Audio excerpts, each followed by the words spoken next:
자, 오늘 읽은 21절의 내용은 사도 바울의 남은 선교와 생애를 함축하고 있다고 해도 과언이 아닙니다. 장시간에 걸친 에베소 사역만으로도 참 보람 있는 사역이었는데 불구하고 사도 바울의 궁극적인 목적이 있는데 바로 로마로 간다는 것입니다.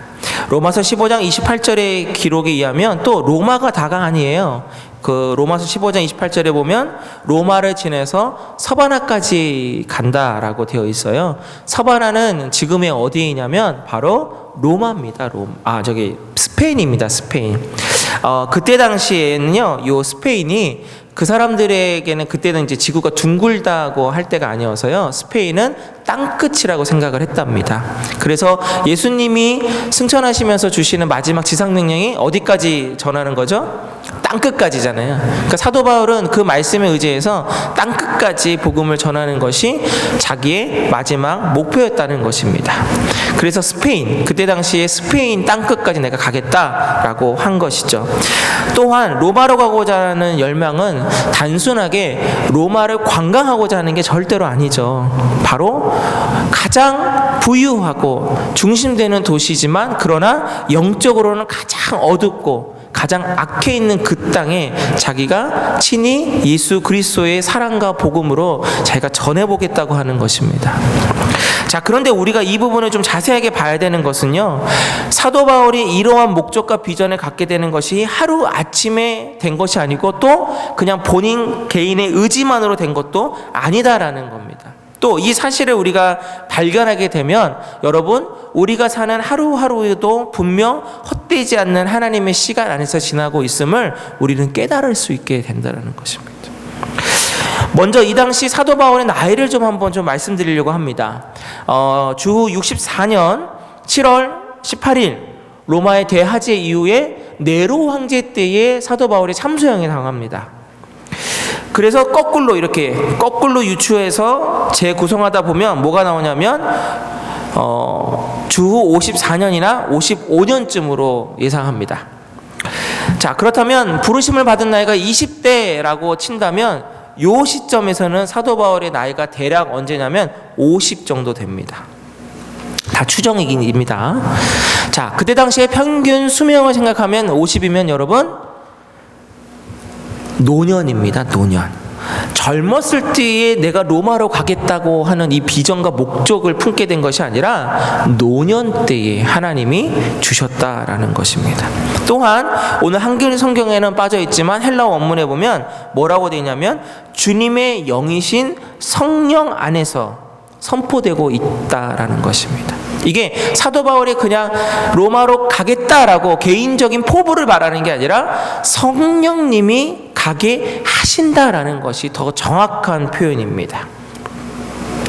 또한 한 가지 더 말씀드리자면 NIV의 영어 성경에 보면 로마로 여기 보면 로마도 보아야 하리라라고 되어 있는데 영어 성경에는 머스트가 쓰여져 있습니다.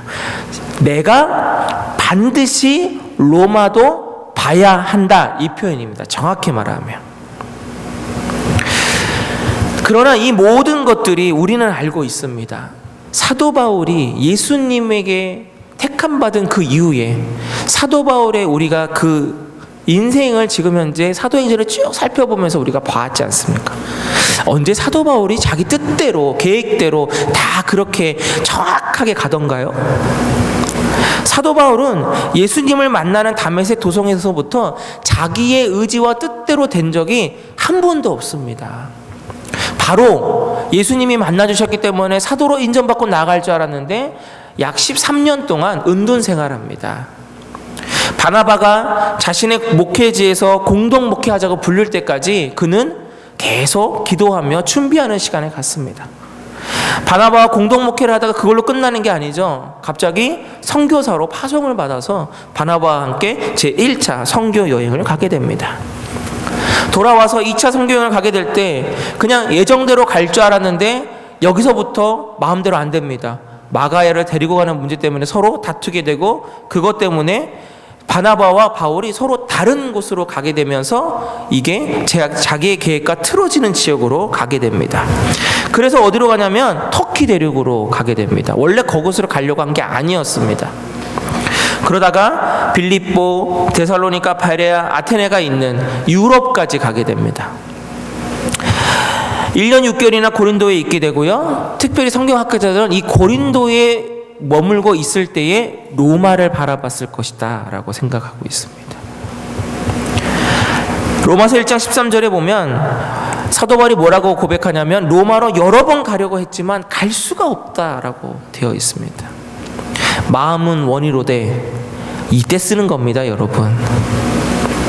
새벽기도 못 나오니까 쓰시는 게 아니에요. 예? 이때 쓰는 겁니다, 여러분. 정말 마음은 원이었는데 이상하게 하나님이 막으셨다라는 것이.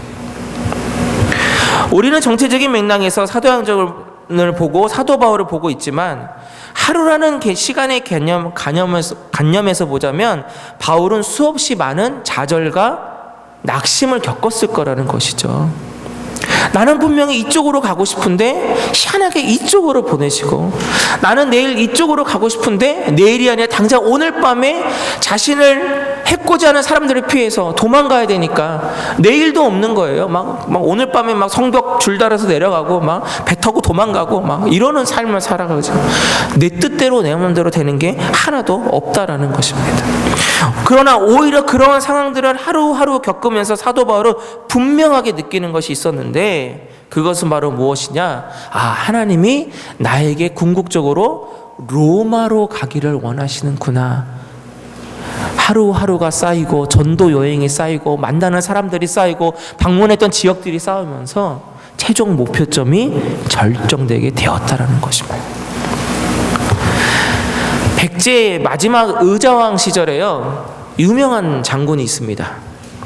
계백 장군이 있습니다. 신라의 하란과 많은 대군이 쳐들어왔는데요, 이때 계백 장군은 결사의 항전으로 정말 적은 숫자의 군사를 갖고요, 무려 대군이 신라를 맞이해서 4번이나 승리를 이뤄냅니다. 근데 여러분들 역사를 아시겠지만 나가기 전에 어떠한 일을 하냐면 자기의 처와 자식을 다 자기가 스스로 죽이고 나갑니다.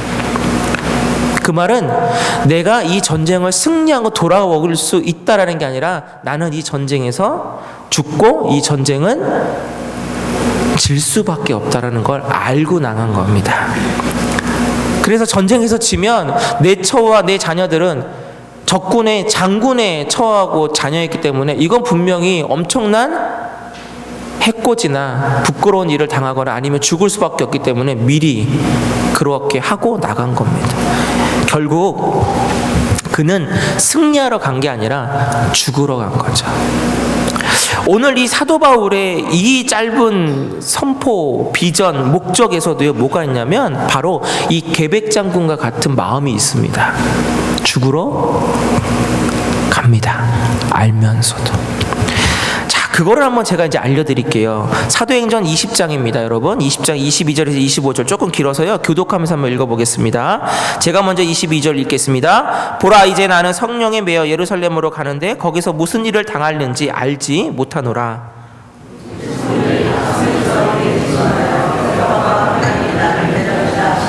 내가 달려갈 길과 주 예수께 받은 사명 곧 하나님의 은혜의 복음을 증언하는 일을 마치려 하면은 나의 생명조차 조금도 귀한 것으로 여기지 아니하노라.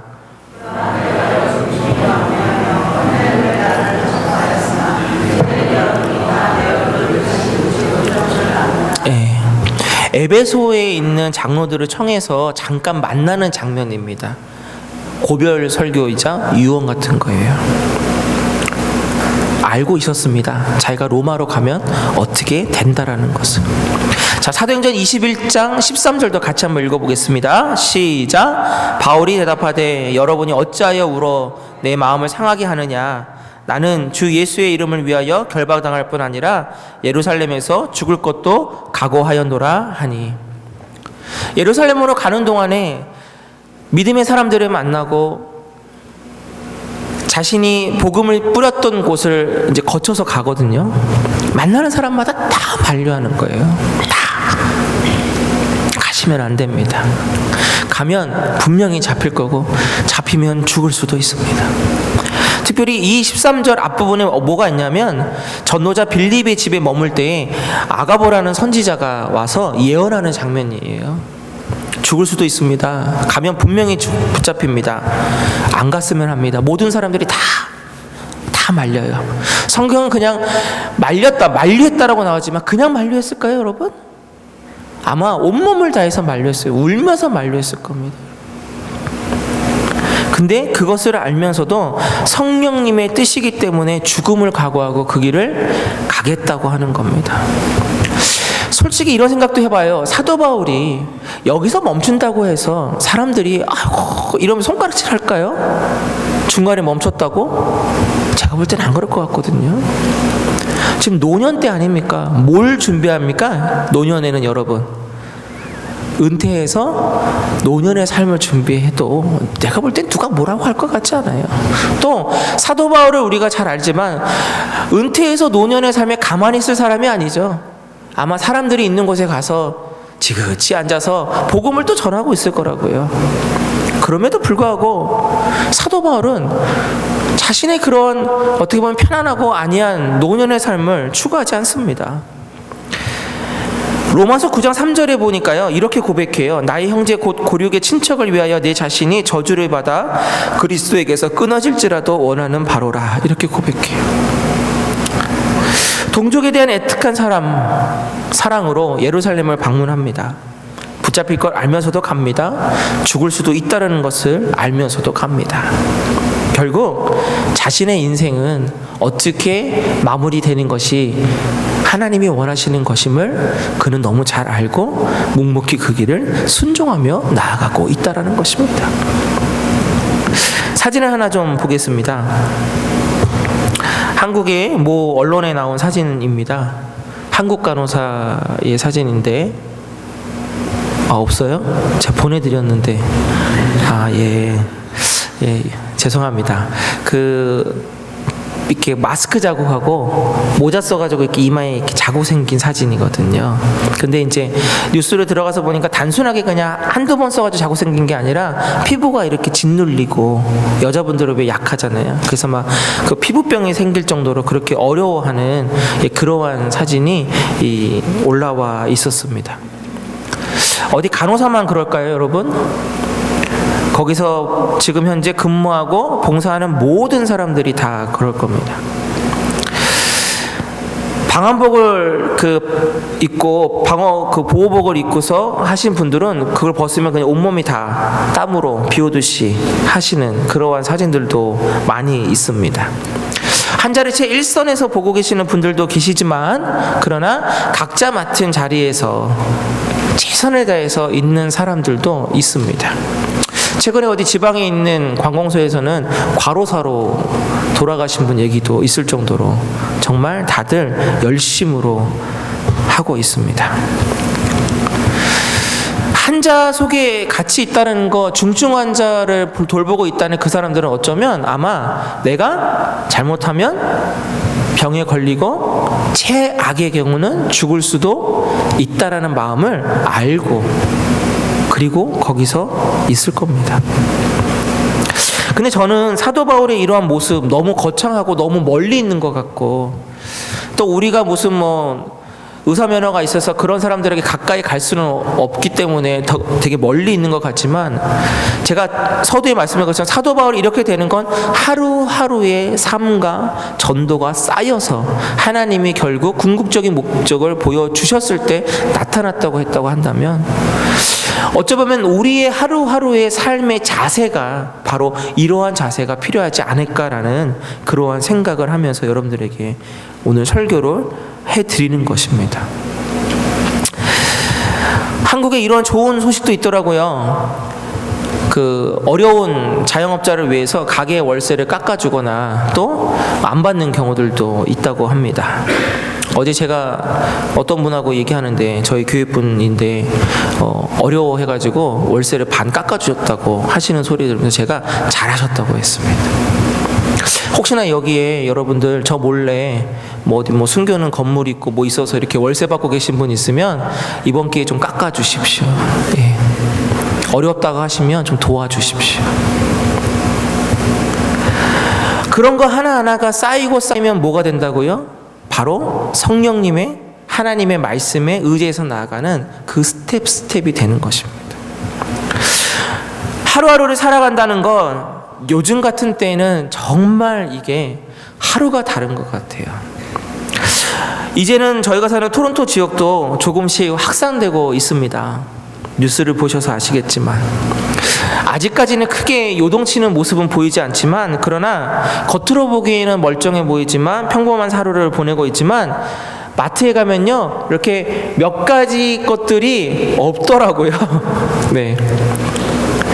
요즘 한인마트 가면 40파운드짜리 쌀이 없습니다. 솔드 아웃. 없어요, 여러분. 예. 무슨 휴지가 동인한다고 하질 않나. 휴지는 도대체 왜 이렇게 많이 사는지 모르겠습니다. 저는 요즘에 뭘 겪냐면요, 제가 아파트 사니까 아파트를 이제 오르락 내리면서 수시로 엘리베이터를 타지 않습니까? 엘리베이터를 안 타는 분들은 내 심정을 이해를 못 하시겠지만, 엘리베이터 타는 내가 그 아파트 방문자로 온 것도 아니고 내가 거기에 살고 있는데 눈치를 보면서 탑니다, 요즘에. 저랑 집사람이 딱 타고 올라가다가 주차장에서 1층을 딱 섰거든요. 문이 딱 열렸거든요. 근데 외국 사람이 안 들어오는 거예요. 그리고 먼저 가래요. 어떤 경우에는 같이 탔는데 여자분이 갑자기 목도리로 입을 싹 가리면서 버튼을 볼펜으로 누르더라고요. 이렇게. 네. 사람 되게 민망하더라고요. 네. 왜냐, 거기에 동양인은 나밖에 안 탔기 때문에. 이런 것들을 이제 조금씩 느끼고 있어요. 겪고 있습니다. 비즈니스 하는 분들은 요즘 아마 속된 말로 죽을 맛일 것 같아요. 예. 식당들의 손님이 줄고 있다고 하고요. 또 세계가 하나니까 세계의 경제도 하나 아닙니까? 여러 방면으로 지금 현재 다들 어려움을 겪고 있습니다. 아르바이트 하시는 분들 얘기를 들어보니까요, 두려워하고 있어요. 언제 나오지 말라고 할지 몰라서. 무급 휴가로 직원들을 돌리고 있습니다. 여기도 지금 현재. 금리가 드디어 인하됐습니다. 그 말은 세계 경제가 어렵다는 반증입니다. 하지만 이런 위기의 때에 우리는 오늘 말씀이 참 우리에게 묵상하고 적용하기 참 좋은 말씀이지 않을까 싶습니다. 오히려 이때에 하나님은 저희들에게 어떠한 각오로 살아내고 있는가를 말씀하고 있는 거 아닐까 싶은 겁니다. 죽기를 각오하고 사는 사람은요, 안 죽고 싶어하는 사람을 절대로 안 죽고 싶어하는 사람의 삶과는 다를 겁니다. 이것을 교묘하게 이용한 사람이 이만이죠. 네. 나쁜 사람들은 그렇게 교묘하게 하지만 하나님의 말씀은 어떻게 말씀하고 있냐면, 그래서 지금의 삶을 포기하고 살아내는 것이 아니라, 그렇기 때문에 더욱더 하나님의 말씀대로 하나님을 믿는 사람으로 그렇게 살아내라고 말씀하시는 겁니다. 그러면 이 세상에 있는 것들을 바라보는 관점과 태도가 달라질 것이고요. 지금 이 위기의 때가 있다는 요 시대를 살아가고 있는, 이 시점을 살아가고 있는 우리들이 요거를 바라보고 있는 관점과 시각이 달라질 수 있게 되고요. 많은 사람들은 물건을 사재기 하고, 많은 사람들은 이 어려움 때에 돈을 어떻게든지 더 벌어보겠다고, 어떻게 하면은 내가 이 위기를 극복하겠다는 이 시점에 진짜로 죽는 것이 다가 아니고 죽기를 두려워하지 않는 그러한 내세적인 삶을, 종말론적인 삶을 살게 되는 우리들이라면, 사재기 굳이 뭐 그렇다고 사지 말라는 의미는 아니고요. 필요한 만큼만 사시고, 어렵고 힘든 사람이 있으면 내가 지금 당장 괜찮을 정도라면 도와주시면서 깎아주시면서 그렇게 살아내는 거고요. 때로는 내가 도와줄 수 있는 형편이 있다고 한다면, 상황이 된다고 한다면 피하거나 벗어나거나 외면하는 것이 아니라 오히려 담담하게 그 어떠한 상황에서 도와줄 수 있는, 그것이 어떻게 보면 지금 이 시대에 하나님의 말씀대로 살아가는 믿는 저희들의 모습이 되어야 될 줄로 믿습니다.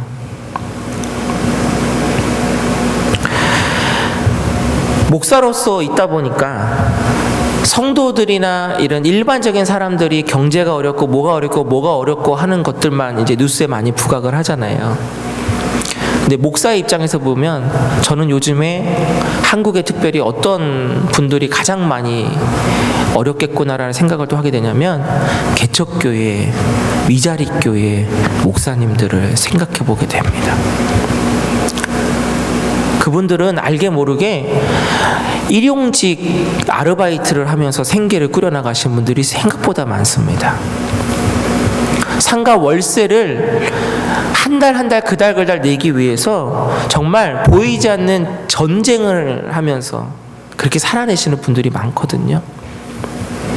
그분들이 당장 직면하는 게 뭐냐면 아르바이트 하는 곳에서 나오지 말라고 하는 것입니다. 그러면 그분들은 당장 먹고 사는 문제가 걸리고요. 교회에 월세를 내야 되는 문제가 걸리고요. 심각한 생존이 걸려 있게 됩니다. 그런 뉴스는 안 나오니까 아마 여러분들 잘 모르시겠지만 목회자인 제 입장에선 그런 분들이 또 눈에 들어오고 생각이 들기도 합니다. 모두 다 어렵습니다. 모두 다 힘듭니다. 가슴 아픕니다. 또 우리들도 한국이 어떻게 보면 먼저 저렇게 일어난 거지, 바이러스가 퍼진 거지, 이제 여러분들 보시면 아시겠지만 저기서 한국이 동양권이 시작이라면 이제 서양권이 이제 시작되기 시작했으니까 우리도 어떻게 될지 모르는 입장입니다, 솔직히. 그러나 할 수만 있다면 여러분 오늘 말씀을 기억해 주십시오. 최선을 다해서 여러분 그리스도인의 마음으로 하나님이 우리에게 알려주신 말씀에 입각해서 성령님의 인도하심을 따라서 하루하루 최선을 다해서 살아주시기를 주님의 이름으로 부탁드립니다. 그래서 우리 시온성교회의 성도 여러분들은 부디 외면하고 도망가고 그렇게 살아나는 저희들이 아니라 오히려 찾아내고 도와주고 함께하고 함께 울어주고 함께 슬퍼해 줄 수 있는 그러한 저와 여러분이 되시기를 주님 이름으로 축원합니다.